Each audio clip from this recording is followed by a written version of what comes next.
Hi guys, welcome back to Cheers මචං. අද අපි කතා කරන්නේ විලියම් ලෝසන්ස් විස්කි එක ගැන. මේක ස්කොට්ලන්ඩ් වලින් එන බ්ලෙන්ඩඩ් ස්කොච් විස්කි එකක්.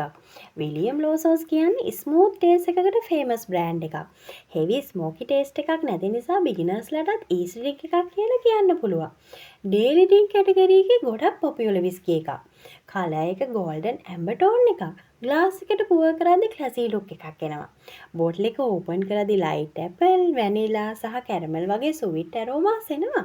ටේස්ට් එකක් ටිකක් ස්වීට් ඇන්ඩ් ස්මූත් ගතියක් තියෙනවා. අයිස් කියුබ් එක ඩ්‍රින්ක් කරද්දි තවත් ස්මූත් වෙනවා. සෝඩා, කෝලා මික්ස් කරලා කොක්ටේල් ස්ටයිල් එකකට ඩ්‍රින්ක් කරන්න පුළුවන්. 40% ඇල්කොහොල් percentage එකක් තියෙනවා. බෝටල් එකේ ප්‍රමාණය ලීටර් එක මිලිලීටර් 750 වලින් තියෙනවා. ලීටර් එක රුපියල් 10,000 12,000 අතර. මිලිලීටර් 750 රුපියල් 7,000ත් 9,000ත් අතර ප්‍රයිස් රේන්ජ් එකකට ගන්න පුළුවන්.